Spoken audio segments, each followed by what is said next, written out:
then we do see that the final two comes down to Zoey and Shayna, which we kind of thought was going to be it. It should have been. Absolutely And should have been. Zoey ends up winning. So I want to ask you, do you think she was the right choice? I think she was. I think that we needed to see this, especially after what we saw at Crown Jewel.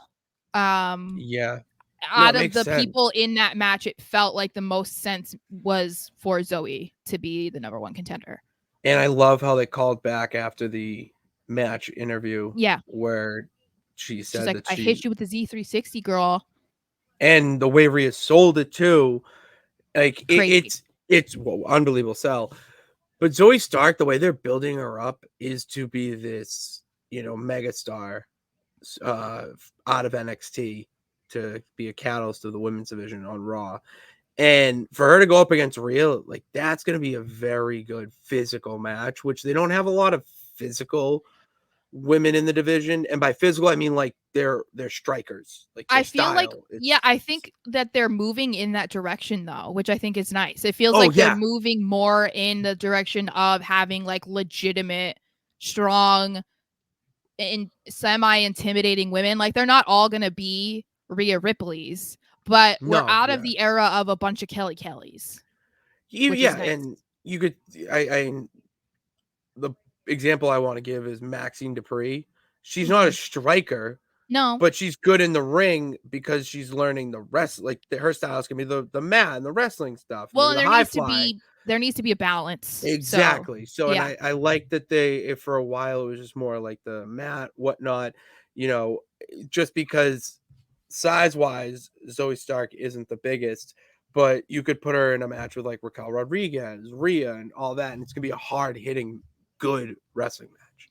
Yeah, and I think it's a good opponent for Rhea to have one-on-one. Oh yeah. Because of that factor, because as we said at the beginning of her reign, basically after Charlotte, they kept handing her like the small girls that you knew she was just going to dominate. And so it's nice that, the Fatal 5-Way was a good match anyway, because none of the women were one that you thought could be dominated and that Rhea was just going to automatically win. And I think this is another case of that, which is good, because if they're going to keep the title on Rhea for a longer period of time, then she needs to be able to solidify herself against girls like this. But then at the same time, this is the perfect opportunity for them to be pushing Zoey, because they haven't done a whole lot with her since the fallout with Trish, because Trish left. So this is like the perfect spot for them to be like, okay, yeah, let's try and put her in this match and see what she can do when she's given this opportunity, and then they can kind of build upon that, because assuming she's not going to win the title, they can still build upon that afterwards, which I think is good.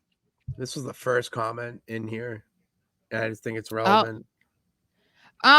David is a big Trish Stratus fan, so yes, so am I. But definitely possible, because they didn't say that she was done when she left after her match with Becky. So I think she definitely needed some time off, because she was a regular. She was on Raw every week, and she was working her butt off. Obviously, she almost lost her face in that cage match. So I wouldn't be surprised about that.